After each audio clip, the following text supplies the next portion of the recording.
Welcome to the Daily Blade. The Word of God is described as the sword of the Spirit, the primary spiritual weapon in the Christian's armor against the forces of evil. Your hosts are Joby Martin and Kyle Thompson, and they stand ready to equip men for the fight. Let's sharpen up.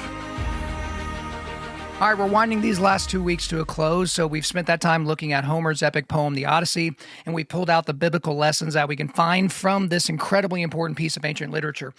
And then today's story is technically about a woman, but the virtue underneath is one that most men in our society have completely lost, so really key in here. So for years, Queen Penelope of Ithaca has been fending off over 100 suitors who assume that Odysseus has died, and they're pressuring her to remarry. So she says that she is unable to remarry until she finishes weaving a burial shroud for her father-in-law. She says that it would be disrespectful to let him die without one ready, so she sits there day after day weaving in front of everybody, and then every night, after all the suitors leave, she goes back and unpicks what she wove that day. So obviously Queen Penelope is trying to stall. For 3 years, the suitors just wait, because culturally they cannot push back against a woman who is trying to honor the dead. So only when one of Penelope's servants betrays her do they find out what she has been doing, and then they force her to finish the shroud. And there's a very interesting, intense scene where Penelope is speaking with Odysseus, right? This is towards the latter part of the poem. She's speaking to Odysseus, but she doesn't realize it's him. Like, she still thinks that he's a beggar, just a beggar that's been walking around the hall. And she tells him this: "He that is righteous and deals righteously, the people tell of his praise among all lands, and many shall call him blessed."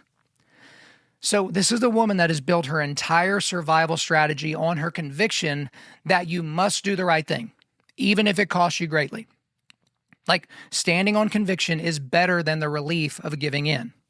And look, she has every reason to remarry at this point. Her estate has basically been bled dry by suitors. Her son is gone and likely in danger, doesn't know if he's coming back. Everyone around her is expecting her to eventually remarry, right? And everyone assumes that her husband is already dead. But instead, she held the line for years, fueled by nothing other than her own personal constitution. And guys, almost to a T, Proverbs 31 describes this kind of woman. So if we start in verse 10, "An excellent wife who can find? She is far more precious than jewels. The heart of her husband trusts in her, and he will have no lack of gain. She does him good and not harm all the days of her life." And the narrative just goes on from there. You guys can read it through the end of the chapter on your own. So this isn't just about romance and, lovey-dovey feelings. This is about resilience and endurance. The faithfulness described in Proverbs 31 and the faithfulness of Penelope, it's not contingent, really, on whether or not the marriage is easy or if it's convenient at the moment, right? And let's return again to Matthew 25. At the beginning of that chapter, we see the 10 virgins waiting for a delayed bridegroom. This is the parable of Jesus. So here's Jesus talking in verse 2. 5 of them were foolish and 5 were wise. For when the foolish took their lamps, they took no oil with them, but the wise took flasks of oil with their lamps. So this is essentially Penelope's exact situation. So she didn't know that Odysseus would be coming back, but she held out hope and she did her part just in case. She kept the lamp burning anyway. She kept it burning well past the time that any normal, well-adjusted person would think that she should, right? Because look, men, all of us will be under pressure at some point. And even as I just said that, it sounds ridiculous because like most of us men are under pressure all the times from all areas. But faithfulness under pressure is not a soft virtue. It's not a feminine virtue either. Like, it's one of the hardest, most countercultural things that a man can practice when most of us have been trained to fold the second something gets difficult. So many of you have made vows, maybe to your wife, to your church, to your job, to your kids, to your convictions, whatever.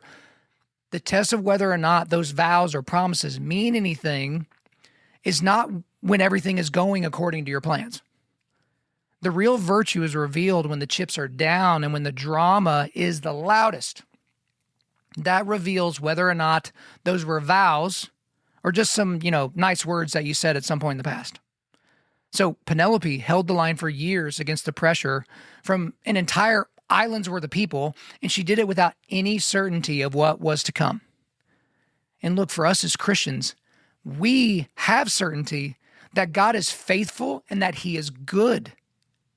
And if a pagan woman in a Greek epic can endure under tremendous pressure with almost no certainty of what's to come, then what is your excuse as a Christian for folding the first time your faithfulness gets costly?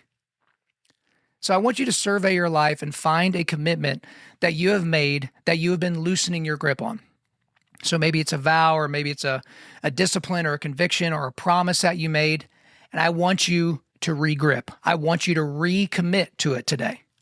I want you to pre-decide that you will endure regardless of the pressure you're feeling, not because it's easy, but because it's the right thing to do. And you need to notice too, that this wasn't just a one-time thing that Penelope did. It wasn't just one big dramatic action that resolved her issues. It was, as Eugene Peterson described, a long obedience in the same direction.